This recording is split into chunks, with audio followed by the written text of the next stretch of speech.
Okay, I made this recording yesterday, but I don't think the battery was up to snuff, so I don't think it recorded.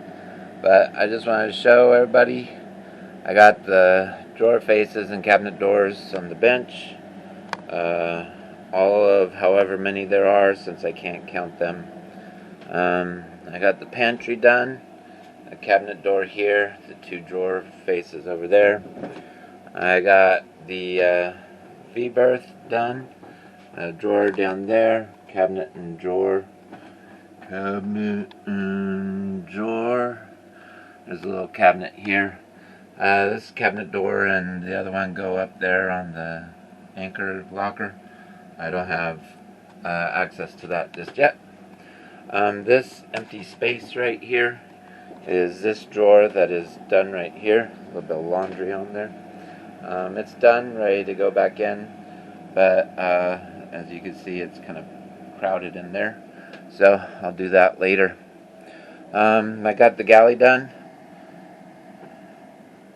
All the drawer faces and the little cabinet at the bottom. And I got the captain's quarters done. Got a drawer face, cabinet door, drawer face, cabinet door at the bottom, all the drawer faces up. Everything's done in here. I've moved everything out of here to facilitate being able to work on the shaft. But this is the best access to the shaft, and the shaft goes, all the way back through here. This, you don't really have any access to anything, but we need to get all the way to the back, so that'll be interesting. Jared has an idea. Fiberglassing with a broomstick or something. Anyway, got the cabinet doors behind the toilet seat. The drawer face, cabinet door, drawer face, cabinet door. I realized something as I was putting cabinet doors on.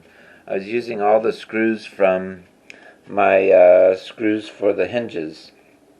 Well, I took the hinges off while I was here, and the screws that attach the hinges to the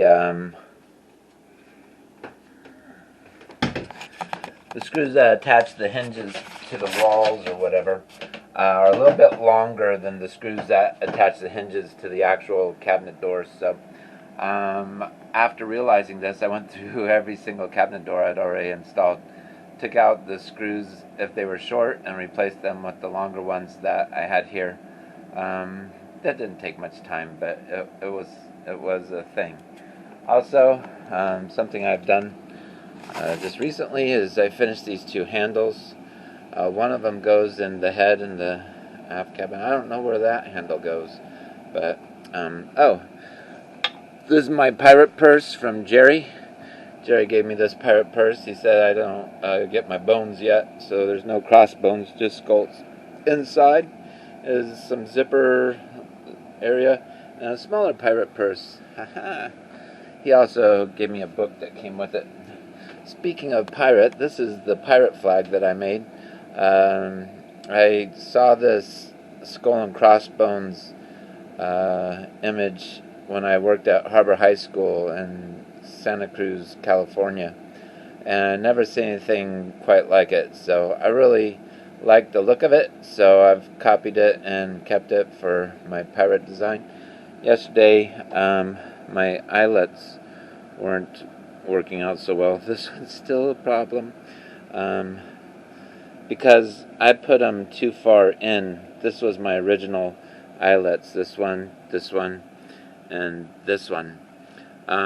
They were too far down, so when I hooked them onto the line, this part would flop over and it would look really bad. So I wanted to get eyelets that were further out towards the edge, and I failed down here, but I'll redo it.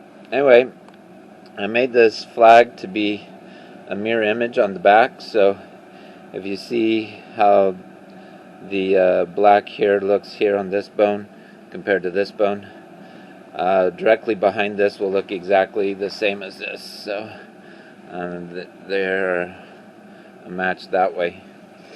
The other day I noticed that the black part had faded from, and I just colored it in with Sharpie originally, And so I went through all the black that's actually on the skull and re-sharpied it in. So I think it's looking really good. I'm excited to put it up. My plan is to put it up when Eliana gets here. She doesn't know this yet, but I have purchased a couple of flags. Purchased American flag, purchased a Colombian flag, which I cannot find right now.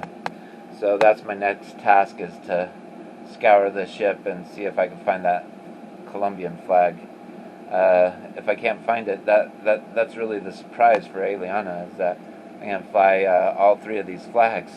One for her, one for being pirates, and one for me. But I have to find that thing. I guess if I don't find it, I'll just order another one. Anyway, that's my update. Oh, I think I'll tell you the Jerry story. So, the 4th of July, today's the 6th, so the 4th was a couple days ago. And Jerry invited me to go out on his sailboat, to go up to Biloxi and watch the fireworks from the water. I was really excited about this. I wanted to see Jerry's boat. I've seen pictures and whatnot, and was excited to see his boat. It's a nice boat. I like the design of it. Going on somebody else's boat, you find things that go two ways. One, you find things on their boat that you wish was on your boat. You wish your boat was like that.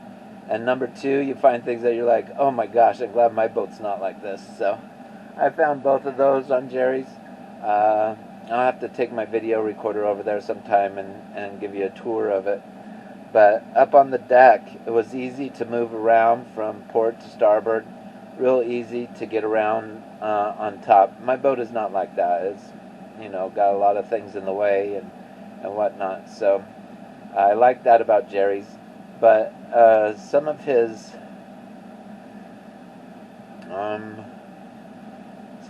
rigging was in the way, and you had to really lean in and move around it. That part I did not like. Inside, he has not worked inside his boat, so it's a project.